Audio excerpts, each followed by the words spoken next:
Welcome back on insight with prime. बात कर रहे थे हम वुलिच मर्डर के हवाले से, उसकी इम्प्लीकेशंस के हवाले से, मुस्लिम कम्युनिटी पे उसके क्या रिप्रिकॉशंस हो सकते हैं, क्या आगे सिचुएशन होगी। रेडिकलाइजेशन की भी हम बात कर रहे हैं, किस तरीके से फैल रही है, कितनी ख़तरनाक है। साथ हमारे मौजूद ब्रिगेडियर उस्मान खालिद साहब। ब्रिगेडियर साहब, बात हो रही थी, मैं कुछ वक्फे से पहले बात करता सरकर्दा शख्सियात और उनकी कॉन्ट्रीब्यूशन की। जी, टीवी पे आना, मीडिया पे आके कंडेम करना, ये एक तो एक स्टैंडर्ड प्रैक्टिस है जो हमने कहा कि वो मुस्लिम काउंसिल ऑफ ब्रिटेन भी कर रही है। लॉर्ड साहब उनकी जैसी शख्सियात भी ये काम करती रही हैं। विद इन कम्युनिटी बैठ के इस प्रोसेस को लीड करना, विद इन कम्युनिटी बैठ के इस चीज़ पे एक लंबी डिस्कशन करनी, उसमें है ना कम्युनिटी के सरकर्दा अफराद है उनको साथ बिठाना और साथ एक कंसेंसस पर पहुंचना, क्या आप समझते हैं कि वो एक प्रोसेस है, क्या वो एक ऐसा अमल है जिसको हमारे इन बड़ी शख्सियात ने लीड किया है प्रॉपर तरीके से? ये दो फेजेस अभी तक हमारे सामने नज़र आई हैं। मुझे 33 साल हो गए इधर से और मैंने दोनों फेजेस देखी हैं। एक था अपोलोजेटिक फेज़ जिसकी पैदावार है मुस्लिम काउंसिल ऑफ ब्रिटेन। ठीक है। दूसरी एक असर्टिव फेज़ जिसकी पैदावार है लॉर्ड नज़ीर अहमद। ठीक है।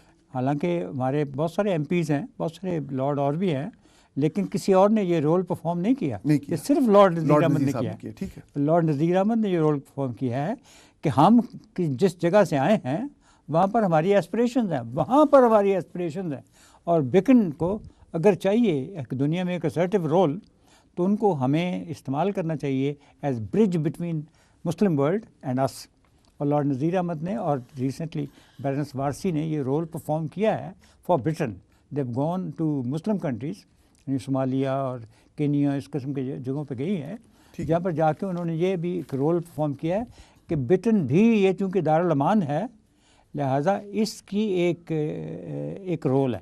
अच्छा, अब मैं इस जो ड्रमर ली रिग्बी सोल्जर थे, ब्रिटिश सर्विंग सोल्जर थे, जिनको बड़े बेरहमी से जिनको गर्दन उनकी काटी गई, उस पर्टिकुलर वाक़े की रेप्रिकॉशंस की मैं बात कर रहा हूँ। With in 24 hours English defence league के जो फेसबुक पेज पे 20,000 से लेके तकरीबन 60,000 नए लोगों ने सब्सक्राइब किया। ये रिएक्शन है। ठीक है। बड़े बड़े जो मेन स्ट्रीम मीडिया के चैनल्स हैं जो आज लोगों के इंटरव्यूज़ दिखा रहे हैं, कल से लोगों के इंटरव्यूज़ दिखा रहे हैं, और एक आम जो वाइट कम्युनिटी है उनका जो एक तासुर है जो वो बात करें, जो लोकल नेटिव्स हैं, कि जी अगर हमारे सोल्जर्स इस कंट्री में महफूज नहीं है, मैदान जंग में जब जाते हैं, मुल्क से बाहर जाते हैं, तो वहाँ तो बात समझ आती है, तो अगर हमारे सोल्जर इस कंट्री में महफूज नहीं है तो फिर हमारी ज़िंदगी की क्या गारंटी है। और फिर कुछ आर्मी की तरफ से भी इस तरह का एक सेंटिमेंट है, एक आम तासुर आ रहा है कि it is not just an attack on one soldier, it is an attack on us. इस सारी सिचुएशन को आप किस कॉन्टेक्स्ट में देखेंगे? और साथ में डेविड कैमरून की statement, it's a terrorism attack, जो उन्होंने ब्रांडिंग की है कि ये टेररिज्म अटैक है, तो इसका जो इस टेररिज्म, इस वाक़े को दहशतगर्दी करार देना, ये मजहबी इंतहा पसंदी करार देना, क्या चीज़ आपके समझते हैं अप्रोप्रिएट थी? क्या ये डेविड कैमरून की स्टेटमेंट भी जस्टिफाइड है या नहीं? ये दो सवाल है जो आपसे पूछ रहा हूँ। ये जो डीकैपिटेशन का जो फिनोमेना है, जो कि हमने स्वात में देखा और आपने कहा उज़्बेक लेके आए थे, और ये अभी हम इसको फिर केनिया में देखा, सॉरी नाइजीरिया में देखा, और अभी हमने ब्रिटेन स्ट्रीट के ऊपर देखा है। ये कॉपी कैट है, और ये कॉपी कैट की ये इस किस्म के जो बात चीज़ें ऐसी होती हैं जो कि मीडिया का आजकल ज़माना है, मीडिया के टेंशन लेने के लिए होती हैं। अभी ये एक आदमी इसने एक किस्म का उधर पहले तो कत्ल किया, उसको डिकैपिटेट किया, फिर वहाँ खड़ा होकर लोगों से बातचीत की है, अल्लाह और मज़हब के नाम पे उसको जस्टिफाई भी किया, अल्लाह अकबर भी आया, खड़ा रहा ना। ये वही फिनोमेना है जो कि हम सुसाइड बॉम्बर इन पाकिस्तान का देखते हैं।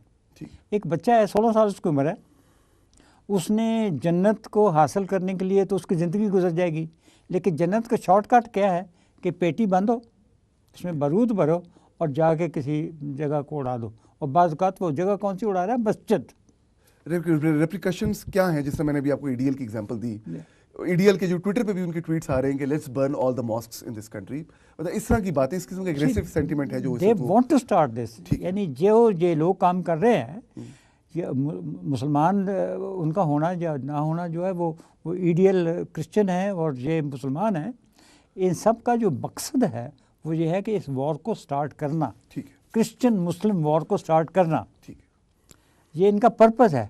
लिहाजा अगर हमारी आपकी और डेविड कैमरून की सही ड्यूटी जो परफॉर्म भी कर रहे हैं, हम क्या कर रहे हैं कि देखो यही तो इनका पर्पस है, और अगर हम ये इस पर्पस को पनप में ये कामयाब होते हैं और हम इसमें कोऑपरेट करना शुरू करते हैं तो ये कामयाब हो गए। लिहाजा हमें we got to get up, उनसे कि ये लोग जो है एक रिप्रेजेंट किसी को करना तो है ही नहीं, वो किसी को रिप्रेजेंट नहीं करते, वो तो जन्नत का परवाना लेने के लिए आया हुआ है। डेविड कैमरून साहब की स्टेटमेंट कि जी ये टेररिज्म अटैक है, आप समझते हैं कि ये थोड़ा सा वो कॉन्टेक्स्ट है साइड पे हो गए, इसको मजहबी इंतज़ाम पसंदी के हवाले से ही देखना चाहिए था या इसमें दहशतगर्दी का एलिमेंट लाना ज़रूरी था?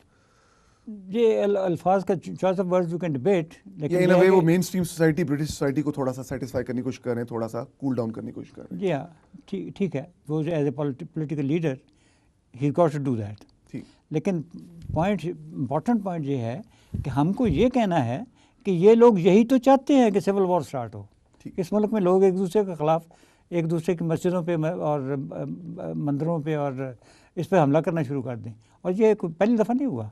और इस किस्म के ये जो लोग होते हैं, बाज़ औक़ात इनको प्लांट किया जाता है, और बाज़ औक़ात इसको फॉल्स फ्लैग ऑपरेशन भी ऐसे कहते हैं, उस वजह से किए जाते हैं ताकि वो एक ऐसी वॉर स्टार्ट हो जाए जो कि करवाने वाला कोई और है, मकसद किसी और का है, और इस्तेमाल कोई और हो रहा है। और यूजुअली बच्चे होते हैं, ये छोटे छोटे होते हैं, और उनको अच्छा, अब आपने बच्चों की बात की है तो उसके हवाले से थोड़ा सा मैं एक मदरसा फैक्टर जो है यूके में इसको डिस्कस करना चाहूँगा।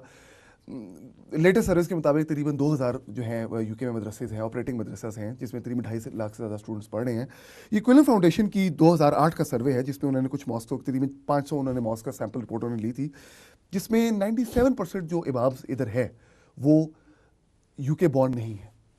एक तो उनका स्टेटस ये था। 92% इमाम्स ऐसे हैं जो बेसिकली यूके से बाहर जिनकी ट्रेनिंग हुई है।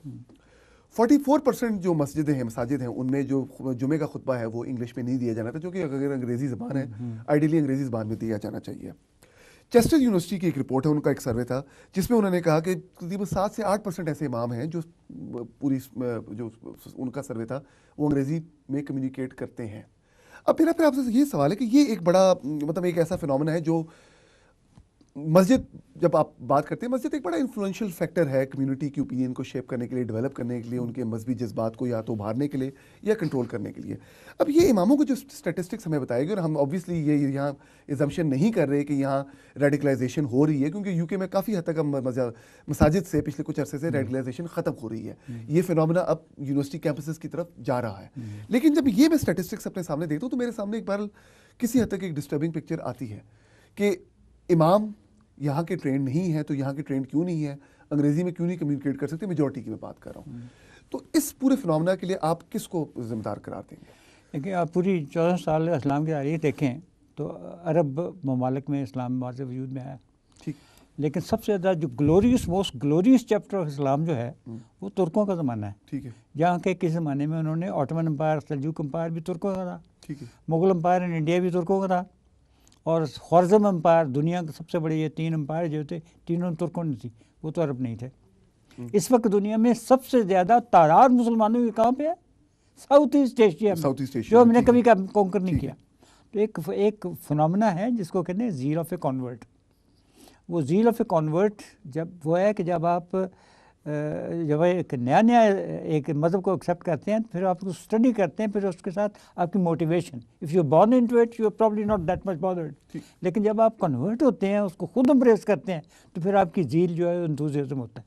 और हर दफ़ा जब एक नई कम्युनिटी दाखिल हुई इस्लाम में, उसके बाद आपने देखा कि इस्लाम में इतनी ज़बरदस्त तरक्की हुई कि जिसकी एक इंतहा नहीं। इस वक्त सबसे ज़्यादा जो इस्लाम को फॉलो करते हैं वो इंडोनेशिया के मुसलमान हैं। ठीक है, ये अक्सर लोगों को ये बात नहीं पता।